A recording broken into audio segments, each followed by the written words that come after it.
Bonjour aux Sagittaires et bienvenue sur ma chaîne Mystère Tarot pour votre guidance de l'année 2021. J'en profite pour vous souhaiter tous mes vœux de bonheur et de réalisation pour cette nouvelle année. Je suis Maria Morgado, médium, tarologue, énergéticienne. J'utilise le tarot de Marseille comme support et nous allons tout de suite découvrir l'énergie de votre nouvelle année. Alors, vous avez ici un diable et une roue de fortune. Alors, on peut dire que c'est une année qui va être sous le signe de la chance, des opportunités, mais il va falloir aussi faire attention au miroir aux alouettes, car avec ce diable, vous pouvez être face à des propositions qui peuvent être un peu trop alléchantes pour être honnête. Donc attention. Mais en tout cas, vraiment ici, c'est une énergie de chance, de reprise de pouvoir et d'être de nouveau dans les plaisirs. Alors, à quoi vous aspirez, amis Sagittaires, pour cette nouvelle année? Avec une arcane 13, il semblerait que vous ayez envie d'un changement radical, que vous aspirez à beaucoup plus de douceur, de bien-être, que vous en avez marre peut-être de bosser de manière intensive. Il y a vraiment l'idée ici d'avoir besoin d'être dans un rythme plus doux, plus en harmonie avec la personne que vous êtes maintenant. En tout cas, on voit qu'il est important pour vous que des changements se fassent parce que vous avez besoin aussi de retrouver votre énergie. Alors, pour atteindre cette aspiration-là, on vous dit qu'il va falloir vous ouvrir votre horizon, ouvrir votre champ d'action pour pouvoir justement voir comment vous pouvez apporter ces changements que vous souhaitez. La justice vous dit que vous avez le discernement, vous avez la clairvoyance, vous avez la tête sur les épaules.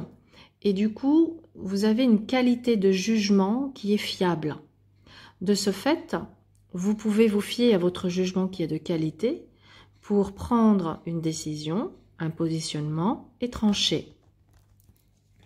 La papesse vous dit ici, néanmoins, au-delà de ces qualités, vous avez en plus, vous êtes quelqu'un de connecté, vous êtes quelqu'un qui avait de grands ressentis. Et que vous avez aussi cette sagesse acquise par votre expérience de vie. Donc là, clairement, c'est à vous d'ouvrir la porte de la cage, en fait. Vous êtes peut-être enfermé dans une cage tout seul. Donc là, on vous dit, ouvrez et laissez sortir. Prenez la décision et agissez en écoutant toujours votre inspiration, votre intuition. Allons voir ce qui se passe pour le domaine sentimental. Nous avons un pendu, une maison Dieu et un pape. Bon, alors il y a certains Sagittaires qui vivent quelque chose de douloureux et de difficile sur le plan sentimental. Pour ceux qui sont en couple, dans une couple en pleine crise et qui sont au bord du précipice et du divorce, l'intervention d'un pape, qui peut être un thérapeute, une thérapie de couple, une thérapie familiale, peut être la solution à cette situation un peu catastrophique. Alors la solution, pas forcément dans le sens où ça va venir sauver le couple, ça peut, et tant mieux si c'est le cas, mais tout simplement pour vous donner le sentiment que eh bien, vous aurez été au bout de ce que vous pouviez faire pour que ce couple continue. Voilà, mais arrivé à un moment donné, si malgré l'aide extérieure, le couple va vers une rupture, eh bien, il faut aussi savoir l'accepter. Hein. C'est peut-être ça aussi les changements. Je suis peut-être dans une relation qui ne m'apporte plus rien, si ce n'est de la souffrance. Et à un moment donné, eh bien, il faut aussi que j'écoute mon cœur, que je me libère de ma prison, de ma cage, pour pouvoir retrouver ma paix intérieure. Ok. Pour certains Sagittaires, ça nous dit ici qu'il y a encore de vieilles blessures qui vous amènent à réagir à vif et ce qui provoque une difficulté à construire une relation et à aller vers l'union. Pour que ce soit possible, il va falloir ainsi casser cette croyance et guérir en tout cas ces blessures qui vous empêchent d'être dans une construction. Pour d'autres, pour les Sagittaires célibataires, ça nous dit que vous allez faire une rencontre inattendue, surprenante, qui va vers un engagement.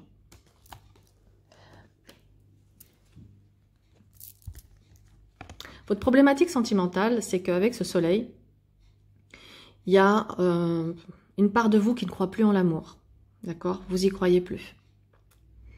Vous avez une vision de l'amour qui est aujourd'hui négative, mais qui est liée tout simplement à votre parcours, qui vous a déçu et qui fait que vous avez perdu,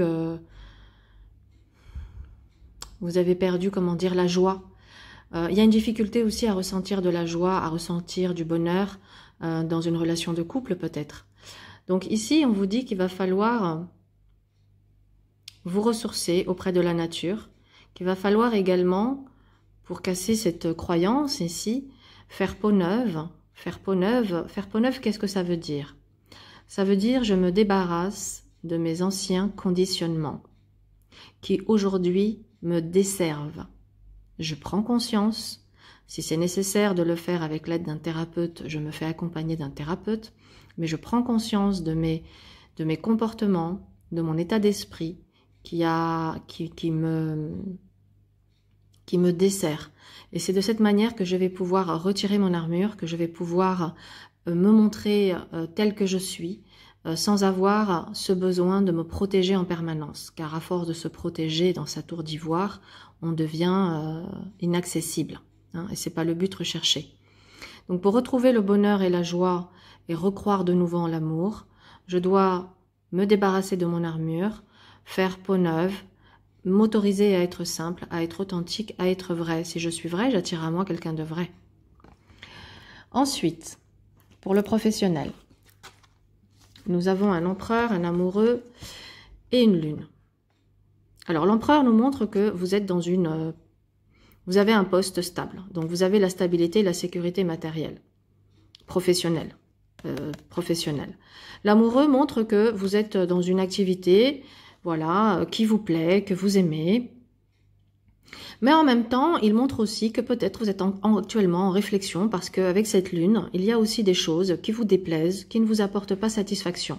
Donc, vous pouvez ressentir aussi de la frustration dans votre professionnel et cet amoureux ici se questionne sur comment puis-je améliorer mon pro, comment puis-je mieux m'épanouir et me réaliser dans mon professionnel. J'ai acquis une stabilité, mais est-ce que c'est vraiment quelque chose qui me nourrit, qui m'enthousiasme aujourd'hui? Pas certain. Donc il y a ici un questionnement sur de quoi ai-je besoin pour me sentir épanoui au niveau professionnel, malgré la stabilité, la sécurité que j'ai aujourd'hui dans mon poste. Alors, ici, ce qu'il y a à dépasser, c'est le jugement. Le jugement, c'est que peut-être je ne m'autorise pas.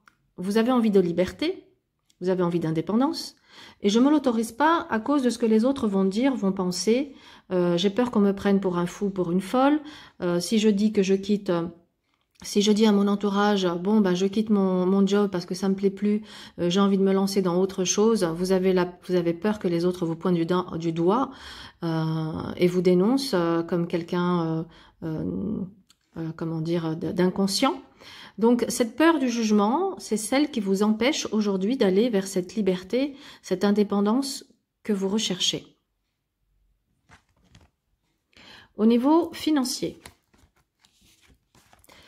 l'ermite montre que vous êtes une personne plutôt sage et économe et que vous savez faire attention à vos finances, que vous savez vous serrer la ceinture quand c'est nécessaire.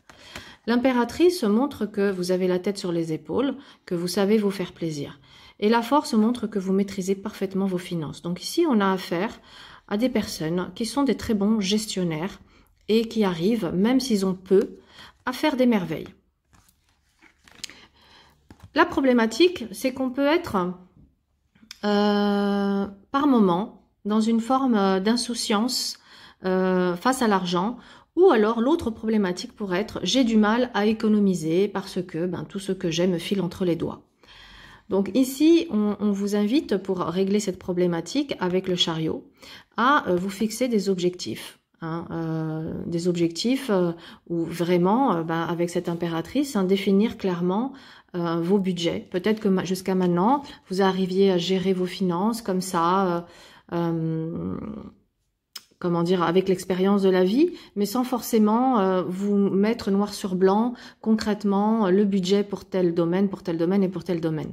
Donc pour éviter une dispersion, pour éviter de l'impulsivité dans les dépenses, on vous invite ici avec ce chariot à vraiment faire un plan d'attaque, un plan de guerre, j'ai envie de dire, sur comment vous répartissez votre capital dans vos dépenses de manière à avoir toujours de quoi vous faire plaisir et ne pas être dans le sacrifice. Voilà, amis Sagittaires, j'espère que cette guidance vous a apporté des clés de compréhension. Je vous souhaite une excellente année et je vous dis à très vite pour de nouvelles vidéos. Au revoir.